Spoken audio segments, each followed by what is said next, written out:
There we go. All right, we're recording. We're recording. Welcome to the virtual dungeon, Ryan. Welcome back. Well, you're already here. Yeah. Oh, So I want to start off things with this article that I thought would kind of be perfect for you. It was actually in the New York Post, and rich people can be very cheap.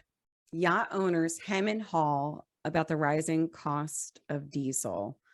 So the New York Post had an article out this week where the paper spoke to yacht owners who have grown frustrated with the price of fuel. So an unexpected kind of consequence of this inflation is that yacht owners, specifically, they were talking to people in the Hamptons, Montauk.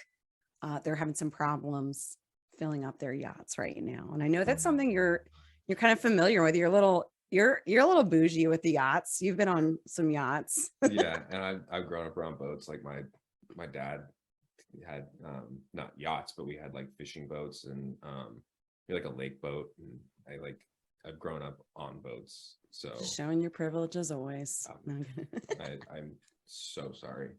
I'll have to buy some boats and give them to the community or something to make up for my sins. But no, like I've been around boats, and they're expensive. They say the best day, there's the best 2 days of owning a boat are the day you buy it and the day you sell it, because it's constant maintenance, constant problems, constant. I mean,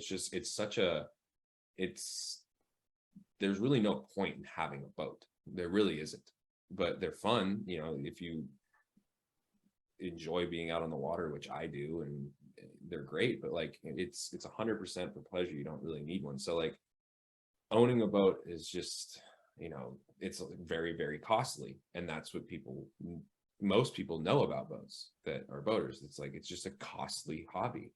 And when you sent me this article, I just have to read this one.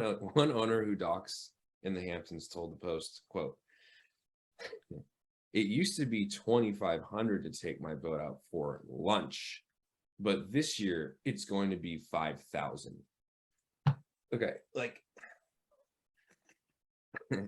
taking your boat out to go to lunch for $2,500 is already a problem with me. It's like, so you're spending more money than a lot of people make in a month just to go to lunch on your yacht, and now you're crying because now it costs $5,000. It's like, to me, I read that and I like laughed and felt like it like, are you serious? You know what I mean? Like, that is, talk about a problem, a first world problem, a privilege problem. It's like, if you're going out to $2,500 lunches, and you voted for, say, Joe Biden, or you vote Democrat and are totally okay with all this inflation spikes, and then you're going to bitch about spending $5,000 to go out to lunch. It's like, there's so much wrong with that.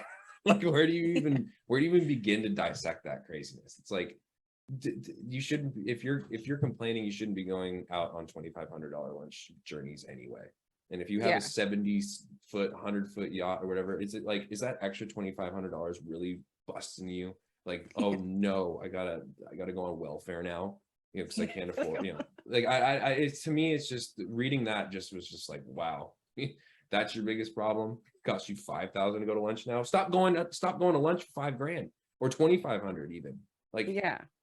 I go down to the market and spend, $25 on a sandwich and like some sides and stuff. I'm like, shit, that was expensive.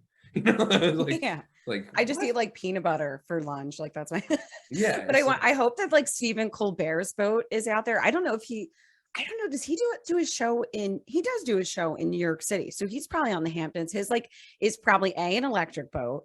So he's just riding by. And then he probably has like a Biden flag and then a Ukraine flag, because his electric boat is okay, because he's okay with higher gas prices if it means freedom of Ukraine. So Like, I'm looking at this part of the article here. Doc owner chimed in, rich people can be very cheap with certain things. Spending $1,000 on lunch is no problem, but paying a couple extra $100 on fuel will annoy them. And it's just like, yeah, it doesn't make any sense. The guys with hundreds of millions that cut out coupons and give them to the crew for buying groceries. And it's just like, I mean, I guess that's why I'll probably Wait, what never did be it say about the it's coupons? a What? one owner. What was that? It's the same. The dock owner. There are guys worth hundreds of millions that cut out coupons and give them to the crew for buying groceries. It sucks, but if you're complaining about filling up a car, that's a necessity. Boats are a luxury, so it's a little tone deaf, and that's so true. It's like, I think yeah, it sucks that I have to spend $85, and I'm hurting from the fuel costs up here. I mean, in California, we were pushing $7 a gallon, and that is just asinine. I mean, that's insane. My cousin actually has a diesel truck, and it would cost him nearly, at the peak, it was like $275 to fill it up, and that would last him maybe a week. So he was spending over $1,000 a month on gas because he works in construction and contractor, and he drives around a lot. So I mean, yeah, it's that not like a is- luxury truck. no, Yeah. no, I mean, it is a nice truck, but I mean, regardless if it was a work truck or as nice as his truck is, that's over $1,000 a month to fill it up and use it for work, and it's like, that's crazy. So like, yes, it's the cost of something like that, but here, it's filling up a car is a necessity, because especially if you do it for work, not if you're in a Lamborghini or something to go and rip down the coast, but like driving the truck to work, or me even driving my car to work. Now it used to be 50-ish bucks to fill up, and now I'm pushing close to 100. It's like, that's almost $500 a month in gas that I pay now. It's just like, that's crazy. It's a lot of money, and that hurts someone who's trying to like, who's not pleasure boating to go to lunch, spending thousands of dollars. And it's like, don't complain about that. You know what I mean? Just don't. If you're spending $2,500 to go out to lunch in the first place on your yacht, just shut up.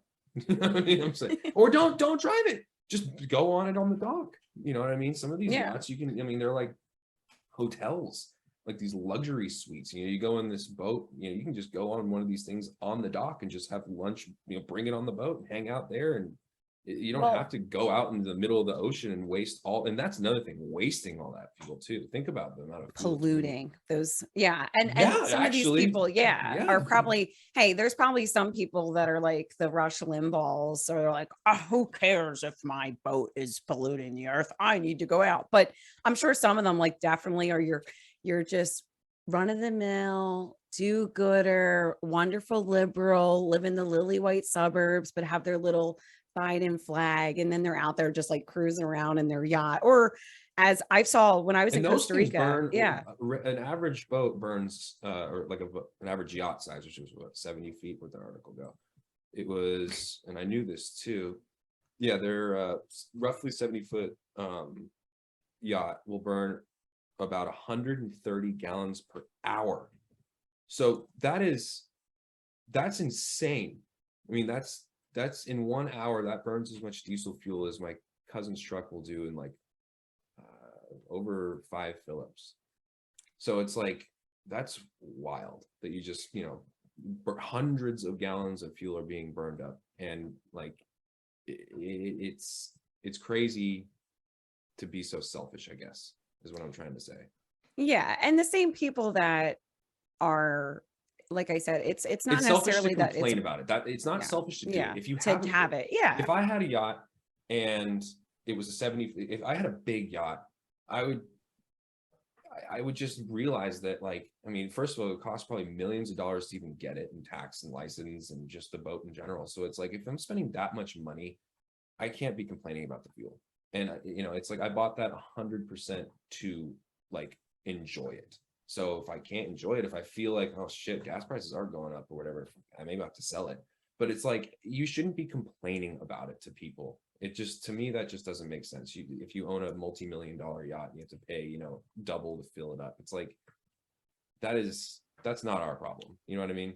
Yeah. And it's the same, the Jeff Bezos is of the world, who his yacht was so big, they had to like reconstruct this like not ancient, but hundreds and hundreds year old bridge was going to have to be dismantled and rebuilt by him, supposedly in like Denmark, because of his yacht that was being constructed. And then when I was in Costa Rica, I saw Mark Zuckerberg's yacht, and then Leonardo DiCaprio, who's constantly preaching to the entire world about climate change.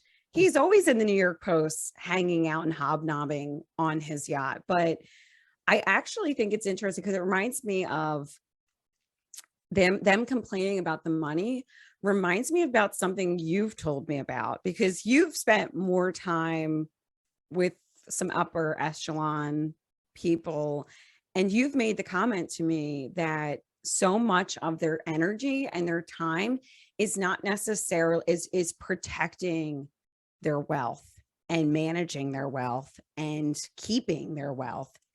Stresses them out beyond belief. Like, we think, most people, your run-of-the-mill middle class person thinks, man, it'd be so great to be rich and to have all that money. But as you've kind of told me, I mean, sometimes even in, it's yeah, not what you whether think it's it is. whether it's Yeah. those I've been around or even in my own family, seeing what wealth makes people become at times, it just turns into like, money truly does not buy happiness. Yes, some money does, It solves some problems. yeah, it Yeah. solves some problems, and yeah, you could be happy. Like, I want to get to the point where I can have, like, I think I've mentioned before, like, just a badass car in the garage, just like that would make me happy, taking that out on a, drive through the coast or something like that. Like, that would make me happy, and that would mean I would have enough money to be able to buy something like that, and not, it wouldn't be a stupid purchase or something like that. You know what I mean? Like, irresponsible. Like, if I had enough money to have, my own house, all the bills paid, be able to, go out and, go to dinners and stuff, and have like my sports car in the garage. It's like, that's all you really need. Because when it gets to the point where you get to start making millions and millions and millions of dollars, it's just like, you take the happiness out of it. It just becomes like this, like, greed obsession with things and materials, and like, you kind of like lose focus on actually being a person and like enjoying those things that you have. Like, so, like, I mean, it happened in my family, and I had mentioned that my grandfather had a Cadillac dealership. Yeah. Yeah. And Yeah. I was kind of curious. I actually, before we taped, I was like, are you okay with talking about this? Because you're like, oh, he did really well, he's a millionaire. And I'm like, so why are you basically an indentured servant as the new I'm like, why are you not free from these shackles? Why am I not making hundreds of Yeah, I'm thousands of like, dollars as a what general happened? manager? What's the Yeah. origin story? Well, so my grandfather died the year I was born, and Oh, really? yeah, and he built this, like, empire. I don't know the full history of how the whole, like, dealership started. I think he bought it from someone, or I forget what he was doing before the dealership life, but he, like, acquired this Cadillac dealership and then just really spruced it up. He was a really, really intelligent businessman, and a great salesman at that too. And back in the day, you could be an intelligent salesman and a good salesman and make a hell of a lot of money. So nowadays it's much more difficult. But he did, an outstanding job at creating this, like, brand. He was flown out to Europe on the Concorde, because he was like the #1 Cadillac dealership in all of California. It was Marin County, and these rich clientele would come and buy these Cadillacs. I mean, he was just pumping out these old classic Cadillacs and stuff until BMW and Mercedes started building much better products, and Cadillac or General Motors in general, built some of the worst cars ever built in, like, the 70s and 80s and into the 90s, and just complete garbage. So Cadillac never really sort of got back from that. Before all that, they were, killing it. But anyway, my grandfather died after building this legacy. We had a Cadillac dealership. He had a Subaru dealership, a Saturn dealership, a Buick, Pontiac, GMC dealership. I mean, there was several dealerships, like, all around Marin County and stuff. And, like 3 or 4 different lots. And, he was very, very wealthy. And when he passed away, I have 2 uncles, and then my mom and my aunt. And the eldest uncle is, shall we say, he screwed up big time, because he like inherited it, and he was in total control of everything. And instead of, like, he didn't know how to run a business, period. Oh, yeah. But he wanted to run the business. This is what I've heard. He wanted to, like, prove himself. Or whatever it was, and keep it going. But it was like, now, the products suck. you don't have the skills that your dad had to keep a business afloat. And I'm sure if my grandfather was alive, he would have probably sold the franchise off, and because he owned the building, he owned the land and all of it. Did he die suddenly, or Kinda. He died of cancer, and they didn't really realize how far it progressed until it was too late. Because back in the 80s, the tests weren't as thorough and thorough and as accurate. advanced? Yeah, apparently when they did like an autopsy or something, it was everywhere in him. So it was kind of sudden. He went downhill rather rapidly. I just asked that because I'm curious, like, was there a legacy, like not an inheritance in play, not an inheritance, but like a plan, like a backup plan in place? Not that It sounds I know like not of. exactly. No, it was just like, it was kind of like my uncle just took the reins and didn't know what he was doing, and it was, and my other uncle, who's a saint, I from everything I've heard is that, everyone wanted to sell the franchises and keep the property and rent it out to, like, because now it's like a Tesla dealership. Oh, really? And I'm sure Tesla at that place in Marin is probably spending 50 grand a month just to rent that building. You know what I mean? And that's Really? just Yeah. one of the properties that my grandfather had. And they had several others, and then like a couple warehouses and homes, and it's dispersed out. So anyway, I mean, my uncle just used all of that as basically his own personal bankroll, and just buying houses and cars and lawn. It just like the most, But not like investments, like not assets, buying junk, and just 90% luxury. of it, Yeah. I mean, it was so bad at one point that if you've ever been to a dealership, that they have like the back lot, or like the side lot full of new inventory. Okay. And that entire lot was filled with his cars that he bought, and he never drove. So I mean, there was like 50 plus cars out there. Some of them 50? now, at least. So at one point he probably had several hundred cars. I mean, and just buying all these things and That's letting crazy. him. I mean, some of He these probably cars, didn't even know what his cars were by that point. I don't know. It's just madman status. And then just buying everything, period. And then just like never paying taxes, and never, it was a nightmare. So I mean, some of these cars out there, I remember there was like it was a 1970 Dodge Challenger RT, or it was like a 440. Anyways, lime green. It was a manual transmission. It was that car. If that car was put in storage in a cover, that car right now would be worth a couple $100 grand. And he probably bought it for pretty cheap back then. But I mean, he had these collector cars, literally growing weeds out of the seats.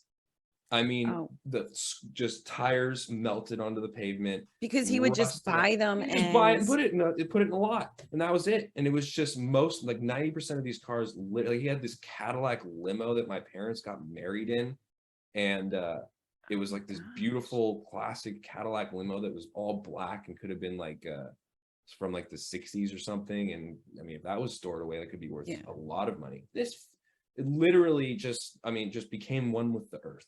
It was just like, it was just crazy. Oh no, I've seen it with like old cars. It's probably what's happening to one of my cars out there, but like I only have the one. I don't have like 700 cars. But so it's like there's just like, just so, and then the houses and stuff. So we just got to the point where the money just burned up, but he kept putting stuff on credit, and then basically just burned up everything. And then I think he filed for bankruptcy, and then my mom and my uncle's stuff really had no reign over him, no control. It just did it. So it was just the three of them. It was just your mom and I have the two brothers, two sisters, four. So there's four of them all Yeah, together. my mom, Okay. I have an aunt, and then my two uncles.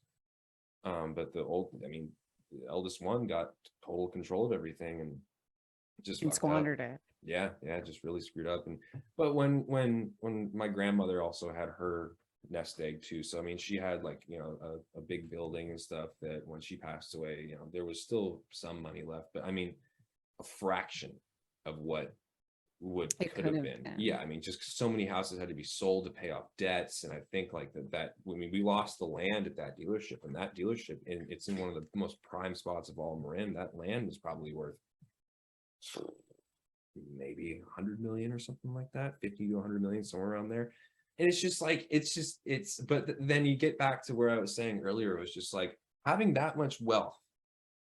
It just, people just either they don't either end up being happy at any point. If they're managing it well, they're never happy because all they focus on is that, or Is they managing it. buck up and burn it all, and then they have nothing. And Riches to rags story. riches to rags. And it's just like, wow, like this. So that's why I'm not making hundreds of $1,000s, as a general manager at one of these dealerships and going golfing, whenever I wanted to go. Or just something had like that. invested money from the land sale or the Or that, franchise yeah. I mean, sale. like it's that exactly right. So, but I You could have also, had a really different life story. but then my dad is the polar opposite. He came from practically nothing. So Yeah. it's just like, my dad actually was working at the dealership, which is how he met my mom, because my mom was working there too. So they Oh, met through really? that. Yeah. And that's how I came along. But my dad always instilled in me, like, I mean, literally, like, I had my 16th birthday. And then the next day, when I got my worker's permit, or it was 15 and a half, I forget how old it is, 15, 16, whatever it was. He took me to the mall and made me apply at every single store in the entire mall. He was just like, you're getting a job. You're getting a job. You're getting a job, period. Like, it's, you're allowed to work now. It's time. So I've always had that kind of instilled in me too, is that, like, I don't mind working hard. I don't mind working. I get it. It gives me like a purpose in a way. So it's like, I have that, my mom's side of the family kind of had everything. My dad's side had nothing. I feel like I got kind of a balance of both, because I was able to benefit from my mom's side of the family's wealth, but I also had it drilled Although it was into like a me. fraction of what it would have been. Yeah, but like, it's still, there's still plenty, but it's just like, it's now also been drilled into me that it's like, just don't be, you have to earn. Are things like ugly between the Oh yeah, siblings now? family's a fucking nightmare. But no, my mom and my uncle, my saint uncle, they're like inseparable, and we're all fairly close still. But yeah, there was years of, really, between the one who fucked up, that's never really, those wounds have never really healed. So, and it's just the amount of stress. It's the amount of stress. It's less about like blowing everything and the lack of giving a shit. That's where it comes in, where like I resent it. It's just like no remorse, no guilt, No repentance. no Yeah. repentance. It was just like, greed, and then the amount of stress that it put on my grandmother and the rest of the family. It's just like, Oh it's my just, goodness. So your poor grandmother too. I didn't think about that. oh Like yeah. she was like watching this empire crumble Yeah, and there's, so this, to me, that it's her like, husband worked for so hard. Yeah. yeah, so it was kind of an unforgivable kind of thing. But like, that's, at least in my eyes, some people are way more forgiving than I am. I know that for a fact. But that's why I'm sitting here in the dungeon with you, In the because dungeon. my Yeah, uncle that's why fucked me. Yeah, that's why you were like having to deal with emails, having to drive to go get the boat cleaned off. That's Yeah, what dude, that's why I do what I do. But no, I mean, I'd still, who knows where I'd be if things, but you never know. At the same time, it may have been a benefit, because like it might have, it might have, like, money might have been like, you could have ended up like Right. addicted to because drugs. this all happened when before I was really knew what was going on. yeah, I kind of started to see the writing on the wall. I was finally starting to get old enough, and by then it was far too late, and things were being sold, and doors were being closed permanently. And it was just like, I kind of had this idea growing up as a kid, like, I literally grew up in like a showroom playing all these cars, and going on little cruises with my dad or my mom and these new cars, and just do that. I mean, like, I love cars. That's where my passion came from. It's just, my first memories of just being in that showroom, just cranking on a steering wheel and breaking buttons in these new cars and shit. So it's like, I think that's where my love of cars stemmed from. But Yeah, absolutely. it's right around the time when I kind of maybe would have been poisoned by it all, was when it was all going away. Yeah. So it was like, I was around like 12, see you, money. 13. Yeah, I was young. It was like right around 2000 roughly, when things went to shit. So it was like, I was still very young, only like 12 years old. Yeah. But yeah, but I have cousins that were older, and they turned out great. And they're one of my cousins is an incredibly successful salesman at a Porsche dealership, and he makes money hand over foot, and he goes on all these great trips that Porsche sends him on, and he goes on racetracks and all that. And I mean, he makes hundreds of thousands of years, $100,000 a year doing what he does, and he loves every minute of it. So, I mean, we all turned out okay. Yeah. Um, Despite everything that happened, despite but it everything that didn't end up happened. becoming like huge. It doesn't sound like you guys are like your mom has made you super bitter about it or anything. It's not like there's a lot of, it is what it is. Yeah. yeah, And but man, you're so Irish. just, Italian family, but like, I sleep every night and I never forget. I know, right? And Yeah, the Italians. that side of my Yeah. family's Italian. Oh, really? Are Yeah. they? Oh my Yeah. I'm not gosh. 100% Irish. Oh, okay. I'm Yeah. like half Irish, half Italian. So like that's probably the non-forgiveness side of me where it's still like, fuck him. But like at the same time, like it is what it is, but he can fuck off. Oh my gosh. So now I'm realizing that we're both like part Irish, part Italian. Yeah, there is like a little tinge of you that's like just motivated enough, just bitter enough, just like angry enough. But there's like that other, I really do feel like sometimes like I live like this little bipolar Irish Italian mixture where the Irish is just like, F it, just have fun, just enjoy your life. Who cares? And the Italian's like driven enough, bitter enough, never forgets, ready to like, just Spiteful. prove everybody wrong. Yeah. Yeah. But the Irish is like, who cares? Like, Yeah, let's just have some coffee and relax. Mhm. Or as you said, the little bit of Jameson Yeah, with the pops. Yeah. Oh, it wasn't a little bit last night. I can't believe I Was it a didn't. little bit? No, it was not. I am not okay right now. As much as I might seem like I'm pulling through. Woo! But Yeah. it's crazy. So I worked for people that owned a radio station. They were kind of like a similar situation where the patriarch of the family had built everything up. And then I was witnessing the bitter end where the second wife and her son were squandering all the money. Like they were just selling off everything, like you said. Like, and it's interesting how money can be like that. Like people looked at it. He was in the New York Times. He owned a whole bunch of cars. He was worth $90 million. And they were trying to squeeze, like they were trying to get blood from a stone from this like little local radio station, trying to just get whatever freebies they could out of it. Like they were always trying to like get things for their kids or stuff like that. And it was, this lady, she got busted. She went out with her friend who was like a local state representative, and she hit the lady. She was drunk driving and she hit this woman, and she was ordered by the courts not to drink and like not drive. Then she got busted again, another DUI, because she was just out going to the florist like in the middle of the day, just drunk at like 11 a.m. going out to get flowers. So I mean, money's not what it's cracked up to be. It was funny when you said getting freebies or whatever, because that reminded me of like a story my dad told me because he worked at that dealership. But like my uncle was the type of person who, I guess back then, I'll never forget this story. Back then, you could get like incentives to, like, if you bought a certain amount of a product, you'd get something for free.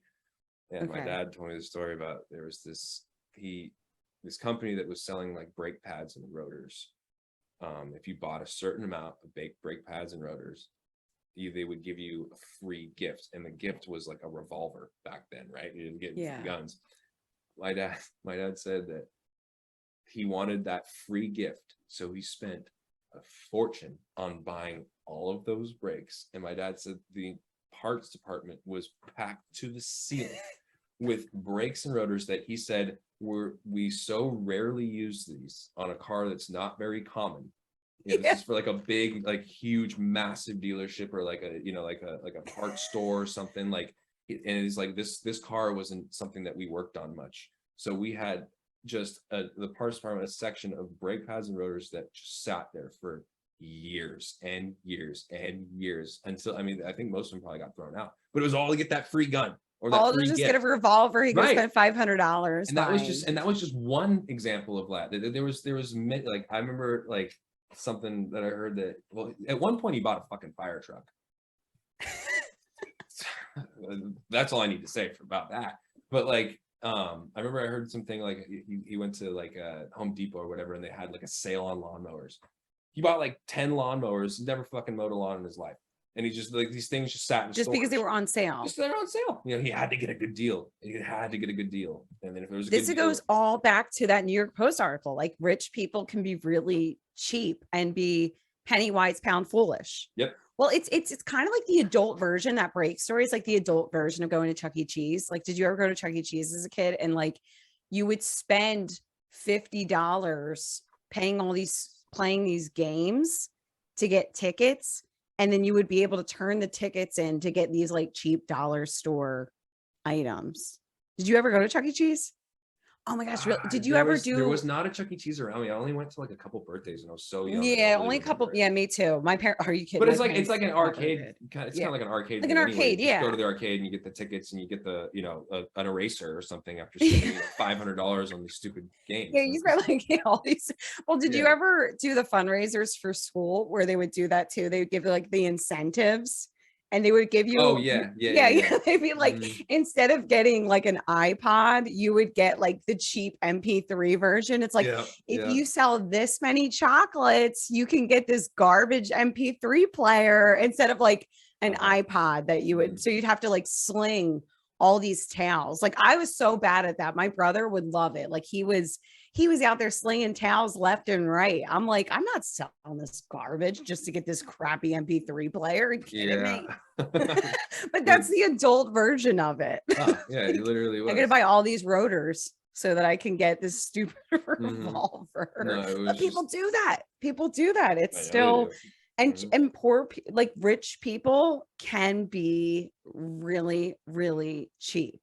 Yeah. It's like ridiculously penny wise, pound foolish, not realizing like how much time and energy they're wasting. Right. I don't also want to sit here and like have people think that like I hate rich people or I Yeah, hate no, the we rich love being, or we you want to be shouldn't have, rich. yeah, bingo. Like I still want like I want that, but there's I hope that if I get to that point, I'm not, completely hypnotized by, wealth and become what I am, become a hypocrite of everything I've just said just now. It's just I think that it's um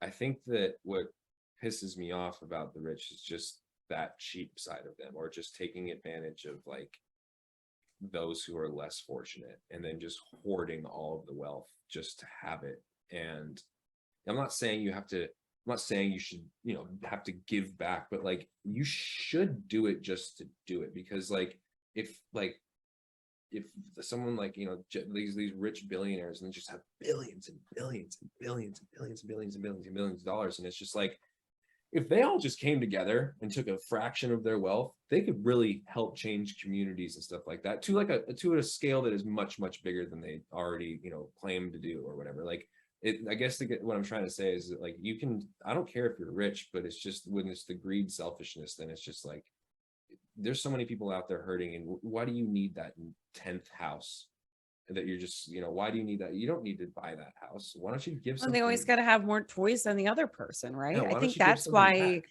I think the ego and it's kind of like it's chicken or the egg. Where does it take having that tenacity and that lack of or that disregard for other people or that will or drive? I don't do, does that kind of come hand in hand? Like not being able to just give away money, is that what makes them wealthy in the first place? Yes. Yeah, Yes, like I I think think that those that's those kind kind of of, go hand in hand. Because I and mean, maybe it's like not for everybody, no, but not for everyone, but like I mean, it's I'm not saying you have to, give back, like you monster, chanting in the streets, or it's just more like have a heart to, you know, just you hear all these stories about these rich celebrities just being monsters behind the scenes. You know what I yeah, mean? And like shocker. hypocrites. Yeah, it's like, and like was it Ellen DeGeneres or something? How like evil she was, and then she has this show, and she's all like nice, or whatever, but she's just a Yeah. monster. And it's just like I don't know why. That's the part that bugs me. It's like these rich, famous, people. They're just they're such a lot of them are such assholes, and it's just like I don't know why that just having all that money and power entitles them to just be rich, famous, and angry at people all the time. And it just it blows my mind. Well, they say that money reveals more of who you are. So if it gives you the ability to just be more of yourself. Now, when you're coming up, right? Like when you're trying to make the money, you've got to kind of be nice to people. You've got to shake hands, you got to smile, you got to be friendly. But maybe once you get to a certain level of power, prestige, and wealth, you can treat people exactly how you want to treat them. And if you're a nice person and you respect people, you're going to be kind. Yeah, when everybody is a human, you are allowed to get angry when you want to get angry. You're allowed to be upset when you want to be upset. But I do believe that money just reveals more of your true character and your true self. And maybe it just so happens that the people that are able to achieve wealth and are determined enough to get wealth, they just happen to be people that Well, I mean, are like that. they've been slitting throats to get to where they are, even Yeah. when they weren't wealthy. So yeah, I guess it's just the kind of that's the kind of person that you kind of have to be at that level. But there's also very wealthy people who make hundreds of thousands of dollars a year. They're very nice. Yeah, that they're nice. Yeah. I live Yeah. in freaking I grew up in Marin. I know a lot of people who are very wealthy that are very nice. But then, Yeah. but like that's different. It's like they have a nice house out in somewhere in Marin, and then maybe like a cabin in Tahoe or something like that. A couple of nice cars, but that's like it. It's not like showboating it. You know what I mean? Like it's just like, yeah, they're wealthy and they're nice people in general. They don't need to keep building this empire. They're just happy with how they've been successful, and they're very happy. I mean, you get several million, in the bank, or your net worth is around what 5-10 million because of the houses and cars and all that stuff you have, and it's just like shit. That's living the dream right there. Yeah. But who the like honestly though, like what do you do with $100 billion or something, or $50 billion? Like, what do you You do? rule the world. You go to Mars. It's just like, right? what do you? Yeah, and it's just like that level of that's where it's all consuming. But I think maybe it takes somebody, you just said that there's a lot of really kind, nice people that maybe socialists think are the devil, but really they're just kind people that they live a comfortable life. They've been started a successful. They company, work sold a hard. company. Yeah. Yeah. And One of my yeah. neighbor who lived up in this neighborhood I was in, but he lived way up on top of the hill. His name was Arneson, I think that was the last name. He invented the pool sweep, and he was he had this crazy house. He was a total boat nut too. And I was never old enough to go on the boat, but he passed away, but he had a like this crazy boat that we'd always launch at this launch near where we lived. And it was, I don't know, the thing had to have been like 50-60 feet long. And it was powered by twin Apache helicopter engines. And it had 2 cockpits that literally looked like a Batman boat or something like that. Yeah, like kind of like in Louisiana kind of thing, like where they have like out on the bayou, not the bayou, but like they have them in the wetlands, or no, not like No, that. this is like an ocean boat. Like it was like a big, long, like kind of like a cigarette boat, if you're familiar with those. Yeah, like it's just like a sounds big, crazy. Yeah, I mean, it was. You could hear, you could hear the thing from very far away when it would fire up and stuff, and it did like 160 miles an hour on water, and you could see it shot out like this rooster tail, of water that was being filtered out behind it and stuff. You could see it from where I kind of lived, and it was maybe like 5, 6, 7 miles out in the bay, and you could see this little dot with this long swooping tail of water behind it, and it would just be ripping across like you could see the Richmond Bay Bridge from where I'm at. It would be on one end, and then within a matter of moments it was at the other. It would just follow this little dot going around, and you're just like, that guy's moving. But like, he was the nicest guy in the world. Super rich, he could afford to build this custom boat with helicopter engines, and he was the nicest guy in the world. Like he always, my dad would always go talk to him when he'd see him and stuff, and just a super nice guy. Took my dad out on his boat and all that, and just a nice guy. So you can be successful, you can have accomplished something and be able to enjoy what you've done. Yeah. and Yeah. be able to, like, even just taking my dad on that ride, that probably, that blew my dad's mind or whatever. And just doing that, it's like, yeah, you want to come on, hop on this thing. It's only two people, it's a two cockpit thing, and the boat's 60 feet long. Just, it was nuts. But Yeah. just doing something like that, and it's just being a person. Well, like I said, more of his character was revealed. So he was the Right. kind of guy that would talk to his neighbor, invite his neighbor on the boat, probably treat his staff mostly well, or whoever worked with him well. But that was just more of his character. And I kind of believe, like you were saying about the people that have billions and billions and billions, and you see what they do with their money. Yeah, they create these foundations, but their foundations also, Mark Zuckerberg trying to control, influence elections, Bill Gates trying to influence healthcare and medical care and shooting sand or some dust at the sun, and Elon Musk trying to go to Mars.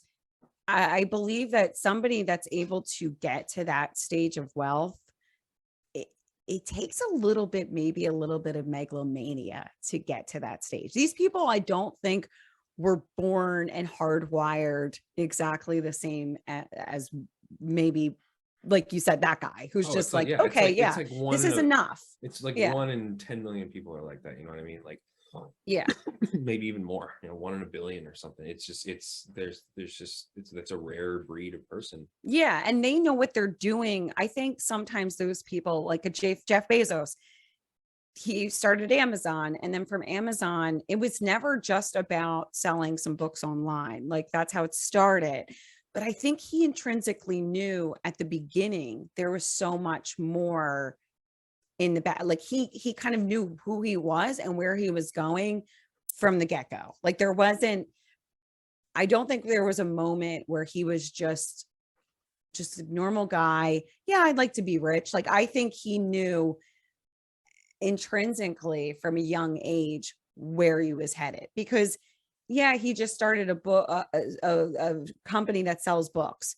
Then he started a company that sells everything, and a company that offers web server hosting and services. And now he wants to create an entire, you were telling me about that movie Elysium. I actually meant to watch it, but that's what he's trying to do now with Blue Origin. He's trying to create spaceships where people are going to live. Like, I don't think that these people are just like us. You know what I mean? Like, I think there's a little bit, there's some kind of like special gene or something to their personality, just the right amount of chemicals that were, just something. It's just the brain is wired differently. And there's people that we know. Yeah.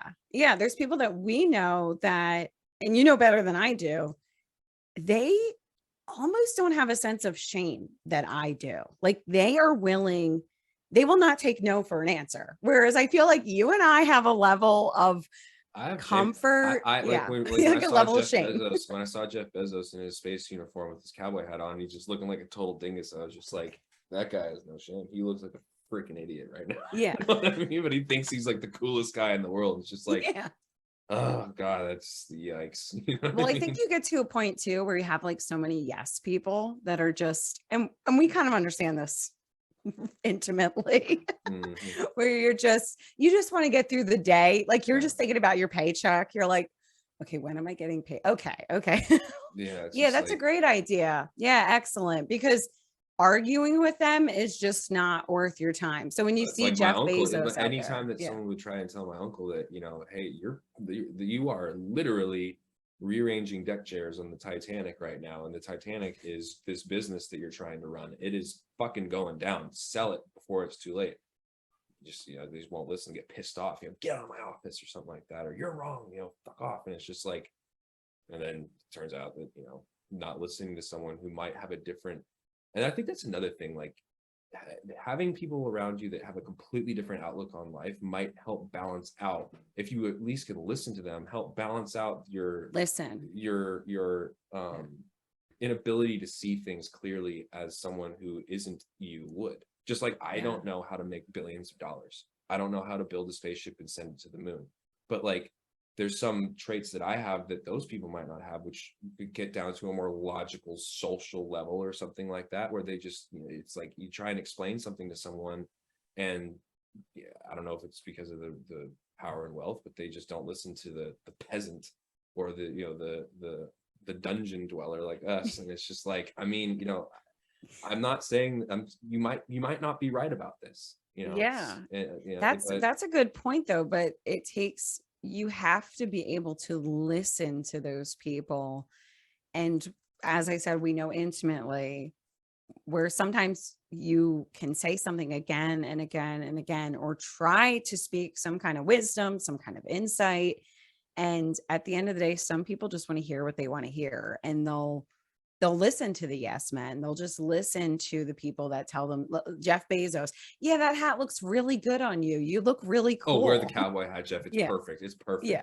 And it's just like, and then probably the person that told me, I was just like, what a fucking idiot. Yeah. Like that's exactly what I would have done, because it's just like, whoa. Or his nasty girlfriend that's definitely telling him he looks good. Yeah, that looks good. She's like writing herself some checks. Yeah, it looks real good. Yep. You look so sexy in that, Jeff. Mm-hmm. And she's like just sitting there like, how can I get some more money out of those guys? They like both get their It looks Botox good, together. Jeff. She's in the giant wine cellar pulling out the white wine at 10 a.m. Like, looks great. And then cracks open a 200 bottle of some fucking rosé. And it's just like, God. Lovely. I love it. Well, I think that was a big thing with Donald Trump, where I think he went wrong was when they get rid of the first wife. That's always the problem. Donald got rid of, I know that Ivana was his business partner. He said it wasn't a good idea having his lover be his business partner. But it even says in the Bible that you should, in Proverbs, that you should honor, keep the wife of your youth. And I think the reason that is, and you see Jeff Bezos, he looks like an idiot in that hat. And I think his first wife would have told him, you look like an idiot. And she would have told him the truth. Girlfriend can't tell him that he looks like an idiot. It's going to kick her to the curb. That first wife, she owned half of what he had. She had all that money, and she could tell him the truth.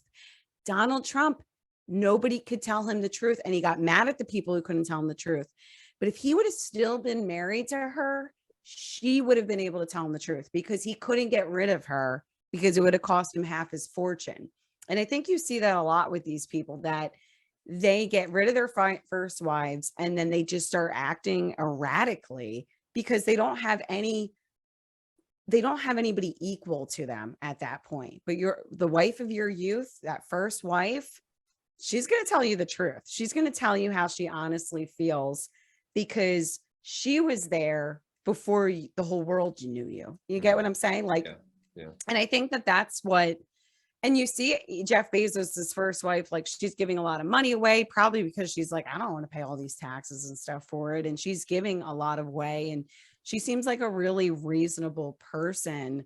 And he's out there living this like ridiculous life, thinking he's like some kind of socialite with this nasty chick. I'm sorry. His girl, I don't know if you've seen her, but she's got like so much plastic surgery done. Yeah, it's frightening. Yeah, and she's just kind of the person that's like always upgrading to the next person. She's a gold digger. I mean, you could tell she's always upgrading the next person. No. Yeah, no. No. Yeah, nobody thinks that about her. They all think she's definitely with him because he looks so good in that cowboy hat. I was gonna say, she saw that cowboy hat and just felt like Cinderella at the ball. Like, oh God, my Prince Charming, that freaking doofus with his cowboy hat in his space. I mean, No, that's an interesting question about your uncle. Was he married at the time when all this was like going down? Well, actually, it's funny you say that. His first wife was a saint. She was a very, very good person, and they ended up getting divorced around when all this stuff was going down. And then he married an absolute gold digger. And if they ever listen to this podcast, you are a gold digger. There is no denying that, and it's been blatantly obvious for years. And yeah, that was part of it. I can say for certain that my step aunt or whatever it would be, she helped run that sink that Titanic. She was there. So she kind of got what she deserved. Hell, you might even call her the iceberg. I mean, it was like she's had We some call her the iceberg. She had a lot of responsibility on why that ship went down. So it's like, yeah, but it's funny you go back to that because his first wife, I think, was like that, where she was probably saying, "You're a dumbass. What are you doing?" Whereas this one just wanted, the brand new Cadillac every fucking week. It's just like, yeah, I think you kind of hit the nail on the head. It blew my mind. It's crazy. I didn't even know that. So now what, when the first wife, when everything kind of dissolved with them, did they still kind of have money? And then the money, like where the first was wife? it? Oh yeah. That's I think when things started to the true colors started to come out and things started getting bad. That's I think when they split up, because I think that she saw the writing on the wall and was like, holy shit, what are you doing? Yeah, and sometimes those people, they're like the kings that will banish the people that tell them the truth. Yeah, They're I don't like, know all the right, details, and I'm yeah, my family, most of them probably already dislike me a little bit, but on that side, but like or from that we got to area, air but out some of our grievances here. yeah, That's it's like okay. if I don't know the actual gory details, but that would make sense to me because she's a very nice. His first wife was a very, very nice person, and I've always enjoyed being around her. And I'd never got the sense that she was, there for money or anything like that. She's just a sweet woman, and my family still is actually pretty close. Like my mom's still pretty close with her. They still go to lunch and stuff, and like she's around. She didn't just. She has kids and my cousins. She's around, but she was great. And then who he married was literally only in it for the fact that she could get a fucking BMW off the 7 Series got traded in with no miles on it. It's like, ooh, can I have the keys? And it's just like, I was like, I kind of love that you like this love, house. yeah. It's like this, we should buy this house.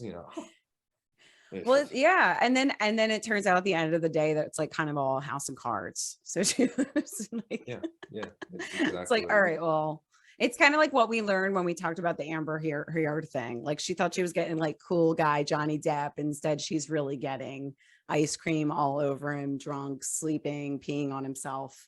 Johnny Depp. Yeah. That's what happens, ladies. So watch out. Don't ever take them from their first wife. You'll find out what happens. It's always downhill from there. I wonder if Jeff Bezos like also just like drinks to excess and then like just spills ice cream all over himself. But then there's also like this, because my dad got remarried and I have a stepmom and she's a saint. And there wasn't, my parents split up because they just weren't compatible, regardless of money or any. Money was never the issue. Yeah, and that's not necessarily like I think this is like a different circumstance. It is. I think if you got a super rich man who's divorced, then you might want to scratch. Yeah, or he's married and you're coming in there and you're trying to swoop in there. That's really the situation. There's definitely times where like people get married really young or something, and then they find somebody else that they're a little bit more grown up. Yeah, I don't think it's always the best idea to get married when you're 19 years old. Like that's probably, So it's because I think sometimes people don't really completely know who they are by that point. But I'm talking like, how is it not? And there's some cases of this, not, but like, how is it like not blatantly obvious if you're in your 40s or 50s and like super wealthy and like a 19-year-old is telling you like they want to marry you? It's like, really? You really fucking think she's that's super hot 19-year-olds? And I always tell my husband, if anything happens to me, I'm like, dude, you got to get an older lady. I'm like, don't be a moron and marry an 18-year-old girl. Okay. I'm like, you need an old woman who's going to take care of you. I'm like, you need a lady that's like 50 years old, no kids. You don't want them getting any of your money. Okay. You don't want to be Anna Nicole Smith fighting with remember Anna Nicole Smith like married that guy that was practically in the grave. Oh yeah, I remember those pictures. Yeah, that was like, oh yeah, she really fucking adored him. Like, I mean, it's sick. She's like, Howie, and he's like, all right. It's beyond my understanding. You know, that old guy Yeah, really no, think, I'm but at the talking like same the time, Marla maybe Maples maybe kind. those old guys just don't give a flying fuck anymore, and they just want a hot piece of ass, and they're like, screw it, I'll I marry think her. no, I think they're sick of hearing their wives telling them what's up. Like they just want to hear they you get what I'm saying? Like just like the yes men, they want a yes chick to come Yeah. in and be like, "You're so wonderful. That's a great idea. Of course you should do that." Like because that girl's going to just tell you whatever it is you want to hear. You're sick of this broad telling you the truth. She's like, why aren't you over here spending time? That's why you see Elon Musk. He like goes through women like he goes through cars. Like he's constantly finding a new chick because he doesn't want to deal with reality. He doesn't want to deal with a real woman who's like whatever Grimes and her 15 her crazy names. And I think he like woke up one day and was like, wow, like she's not really fun, like she's kind of insane and I don't really Yeah. want to do this anymore. Like Mhm. as soon as there's like a kid involved, he's like, all right, on to the next one. His wife actually wrote like a really really interesting article, like when he was on his third or second wife. She was the first wife that was with him when they were like in college and had like four of his first children and was there when he started PayPal. And she wrote a really really interesting article about it, but yet again she was probably like trying to keep him on the straight and narrow, trying to tell him like what was really up. And not that he's not, I don't think, I think Elon Musk is just, he's just a real human being, a very raw person living out his humanity in front of billions of people, right? Like, so like he's got some great ideas. I He's think just a flawed person. yeah, I Like think we that all are. yeah, we all are. And you get, I mean, Yeah. that's another thing about like seeing people in the spotlight. It's like you get to see their flaws. Like me, people don't know my flaws and I have them, Yeah. but I'm not in the spotlight. I don't, not every fucking move I make is, recorded or photographed or, written about. So it's like, yeah, I mean, you can't really, you also have to understand that like everyone's human and everyone makes mistakes and no Yeah. one's perfect. But like, to be honest with you, of all the like, rich, wealthy people, I have probably the most respect for Elon Musk over any of them by far, bar none, because I really think that like he seems like the kind of person that maybe actually does give a shit. And he's kind of, I think he's autistic, so he's kind of Yeah, he definitely he is. comes Yeah. off Yeah. like a He's little like Asperger's. strange or whatever, but I've never found him strange. I actually kind of like every time I heard him talk, I think he's like a genius. And it's like then it came out he has Asperger's. It's like, okay, that might be why he's a little That bit checks socially out. awkward. Yeah. Yeah, My it checks, brother is too. Yeah. yeah, it And checks they're out. Like, just, they're very determined. They're yeah, very focused. Like my yeah, brother's a brilliant photographer and he's so focused on it. Like yeah. he can hone on in on it. And I think that's the thing with Elon Musk. Like But I don't being think, and I also autistic is think an he's advantage doing for it. him. I think that Elon's doing it because he genuinely thinks that he can possibly save the human race and send us out into the stars. Like I think he Yes. genuinely Yeah. thinks that, and I don't think that's a bad thing. And like, yeah, maybe the car company, and maybe I've heard some stuff about how he's like demands perfection and all that stuff. But then I don't know if you've ever been in a Tesla, and the thing's a piece of shit, to be honest. I mean, they're fast and they're cool, but I personally I don't like them because they're junk. You go into things are all misaligned, it's all rattly and shaky in there, and like it's he probably could be building a better product. But then he said something along the lines of like, you can't turn off fossil fuels right now. Yeah. Especially in this time of crisis with gas prices and all that. And he said something like, yeah, it'll hurt Tesla, but the human race isn't ready to just jump into all electric right now. And it's he's acknowledged, he's kind of speaks truth. And I don't think he's 100% out for him trying to become super rich and wealthy. I think it's just he is super rich and wealthy because of what he's accomplished. That's at least what I see. Like Well, it's yeah, but he doesn't he's like gloat. He yeah. doesn't. It to me. It's. I guess you could say the same about Bezos in a way. He built this company that really does make it easy to buy something and have it delivered to your front door. But like in a way that Amazon did change the world in the sense that how we get products, but like that's just you're almost screwing people over because it's so easy now to just buy whatever the fuck you want. You know what I mean? You just sit there Yeah. and you go, I don't need this, but I like it. It'll be here tomorrow morning. Fuck it. The next thing you know, you say that a few times and you're spending all your money to on Amazon, it's just like this crazy, just buy product stuff that you don't need. But whereas I feel like, I don't know, like someone like Elon Musk, like I feel like he's genuinely dead set on trying to send people into, Well, like I said, the cosmos. focus. Yeah. Yeah, my brother he can focus. He's diagnosed Asperger's, and he just has this ability, like, whereas other people, they get distracted by different things in their lives. And yeah, definitely Elon has distractions, but at the end of the day, I feel like that's what he feels like he's here for. But also, if you look back to Einstein, if Einstein would have been living today, yes, he was autistic, and he also had a very strange and chaotic marital life. I think he married his cousin. That would have been a huge scandal. You would have thought, Oh, this right. guy's erratic, he's quirky, he says strange things. And in the day, his day and age, the newspapers reported on these kinds of things. But he brought so much to the world, and he was so unique. And I think that's the reason why people like Elon, because whereas Mark Zuckerberg is very buttoned up and doesn't really, you don't feel like there's a person. We've talked about this before. He's actually a reptilian. But you feel like Elon Musk, he's very passionate about what he's doing, and that's respectable. And he's just himself. And I think that's what people gravitate to when they talk about Elon Musk.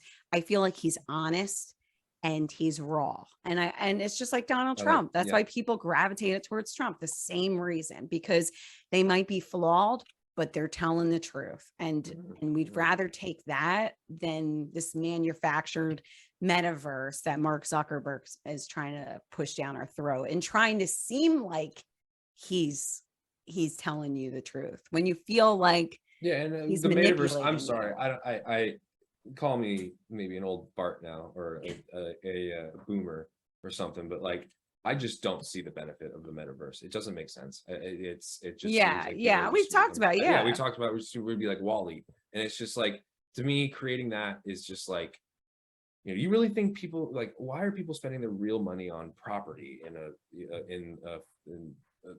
I mean, you could say it's no different than spending a little money on a video game or something like that, because it's basically what it is. It's like you're gonna be in a video game now, like you are in this virtual world. So it's like, it might be the same as me that bought an Xbox game recently, and bought some extra pack for it because I wanted the extra shit that came with it. So like, I mean, if you buy stuff in the metaverse, I guess kind of can be looked at the same way, but I don't see the metaverse doing any good for humanity. It's just going to make us more dependent on technology, and it's just going to take more humanity out of the person. Yes. Yeah. Well, yeah. I think we could I think this has been a nice conversation, but I wanted to point out that I had today caramel macchiato from Dunkin', but I wanted to tell you that we had that conversation about like sugar, and you talked about like your experiment, and it really motivated me. So I've been really good, but tomorrow's my birthday, so I treated myself. So my husband kind of was like, do you want to stop and get anything? And I was like, no. And then I was like, well, we did go to church, so we deserve blessings. my aunt used to have a cheat day, though. Like, that's the thing. You need to let loose a little. To let loose. To let sit on the couch and destroy a bag of salt and vinegar chips one night. Who cares? Like, I mean, I do that, and it's like, but yeah, it doesn't hurt. Everything in moderation. Yeah, it's like, you want a caramel macchiato after church. It's like, I've been good all week. I did it. They usually put 3 pumps of caramel swirl. I just did 2. But it was still good. They do way too much, but it was funny. I actually have been like really, really diligent during the week, even the weekend. But we talked about that. I'm like, man, like I would feel, and I felt so good the first week. Like I felt awesome. So trying a little bit, but have to have my little bit of fun. Yeah, you have to. There's no way you can do it. Like I was good all week too. Like, I've been trying to eat healthier. I still have yet to get my ass back into a workout mode, but like, I'm starting. I got baby steps. You gotta start with the diet, I guess. But I still was at 7-Eleven, bought a pint of cookie dough ice cream and I fucked that thing up. So it's like What is it can't with like men and ice cream? Like men of a certain age and ice cream, like suddenly a flip switch with my husband one day. And he was just like my grandfather, I lived with him in college. He was like 85 years old. And like he would get up at like 3 o'clock in the because we didn't like him to get up and walk around a lot because we were always afraid he was gonna fall. So he would always get up at like 3 a.m. I would catch him. I'd be like going up to go to the bathroom and I'm like, what are you doing? And he'd be getting up to go get his frozen yogurt good for or him. his ice cream out of the fridge. My dad loves ice cream. My father-in-law. And then one day my husband like hit like 33 and he's like, boom, gotta have some ice cream all the time. And like, I used to love ice cream. Now I don't like it as much. And I'm like, but men and ice cream is like men of a certain age. Like you hit 30, it's like ice cream all the time. I'm gonna drop the Oatly name in here, hopefully as a sponsor one day. But yeah, if you're at a store and for whatever reason, or if your husband wants ice cream, the Oatly brand, because I'm lactose intolerant, even though the cookie dough ice cream I got was full of lactose, I paid the price. But You're like, I'm just gonna feel like death for the next 3 days. That's yeah, cool. but I was just hunting those chunks of cookie and just throwing the big slab of vanilla no cookie in it, just throw it over my shoulder. Fuck that, keep digging for the cookie. But just eating my feelings for a week. Oh yeah, 100%. I was watching a show actually, which was kind of stressing me out because it was so good. Do you have Apple TV? No, I don't have anything. We are like we're like in the 19th century. Yeah, you're not into shows and all that, which is fine because I'm not really either, but unless it's like something really, really good. Well, I mean, I'm always open to recommendations. Yeah. Oh, there's a show out right now. So me and my girlfriend love serial killers. Not obviously who they are, but it's the content. It's fascinating. Like we watched all these documentaries and like I'm truly genuinely fascinated by these people. I mean, it's horrifying, it's scary, it's uncomfortable, but like there's just something where I can't get enough. And it's just like some of these documentaries are just like, it's just crazy that these people exist. And like, the serial killers now, I don't think, I'm sure there's those people out there that would be, but they don't because it's just technology and DNA but I mean, like in the, early, it's kind of started as a thing in like the 60s or whatever, where it kind of like became this like, Ted Bundy and all that in the 60s, 70s, 80s before technology caught up to being able to catch them with DNA and all that. But like, it was just fascinating to see like, the Ted Bundy documentary. And the guy just seems like this totally like kind of normal, good looking, nice guy. And like, but he's an evil monster behind the scenes. You're like, Jeffrey Dahmer or, William Gacy. So anyway, we were watching this show on it's not a documentary, but it's based on a serial killer who is in it was like in Indiana, I think. And it's the show was basically a drug dealer got caught. He was kind of wealthy. I think he was like a football player, kind of a star, total stud, total chick magnet, and wanted to be wealthy and started selling drugs and got way too deep in and got caught and got arrested. They needed to get proof that the person they arrested, who was the suspected serial killer of these women that had been disappearing, they needed they didn't have the proof they needed to be able to pin this guy, and he was about to go on his appeal. So they sent in this drug dealer into a maximum security prison to get a confession out of him. And like, he was like, you either serve 10 years for your drug dealing thing, or you try and get the conviction out of this guy and you'll be set free. And it is one of the best shows I've ever seen. The acting in it was superb. The story in it is truly unbelievable, and it is a true story. Wait, what's it called? Blackbird. Okay. It's such a good show. It's only 6 episodes, so yeah, it's not. Oh, that's actually perfect. Yeah, no, my girlfriend hates like season stuff and like, yes, and I do too. Yeah, it's like it's a 6-episode show about this one specific story, and it is so well done and so good and so. But yeah, I'm into miniseries more too. Like Clint, who we both used to work with, recommended me the show Yellow Jackets. It was so good. But at the end, we were so mad because they didn't actually, we thought they were going to solve everything. And it was just going to be that standalone series. And at the end, we were like, wait, what the heck's happening? Is it going to get a second season? So now we got to, and it literally scared me so much. There's like this like demon figure in it. Like I'm sometimes freaked out. It's like in the room with me when I'm sleeping. I'm like, come on, Now, Clint. now Like I I have kind to of like want to watch turn the lights on now. I'm that. like, I kind of so want to watch hopefully it's that. not that bad. I'll be like locking the doors. Our No, door like hardly because it's locks. real, you know, it was just a really good series of watching him, you know. I think the guy wrote a book and it was called like Living in Hell or something, and because Okay. the guy, the drug dealer guy who went into this, you know, had to It's literally present. Yeah. befriend a serial killer and like eventually get to hear the things that he said and sit there and not want Yeah, to that's rip kind of his more head interesting off. because yeah, I'll be Yeah. like, you know, just making sure, just cleaning off that revolver, you know, when I go to bed now. Actually, Yeah. that's what I want to buy. We'll talk about that another. We'll be like, we're into guns now, but then YouTube will ban us Oh, because we we talked got to do a about serial guns. killer show too. We really got to dive deep into that because that is just like crazy, crazy. But it's just it's mind blowing to me. But no, Well, I check out hope that that show. I hope that this week that you can continue, we can just like continue. Like, I don't feel like we have an official challenge going with our health, but I hope that you can get into, but it did challenge me. Like having that conversation, I was like, man, I got to cut out some of this garbage I'm eating. Like he was saying, I got to consistently get some kind of, just some kind of movement. Sometimes it's just a walk for me, but Yeah, yeah. I'm I gonna feel take a my dog lot to the park better. after So this because you know I don't want to be sitting here lazy and you know, and then I'll end up going down to the grocery store and getting some tri-tip sandwich or something that's gonna you know completely put me in a coma. That's okay. I've been good all weekend besides drinking Jameson last night, so yeah. I deserve a reward for my hangover. But All right. Well, I've yeah, got some dungeon tasks to be completed. So until next time, until next time, ladies peace. and gentlemen, bye bye.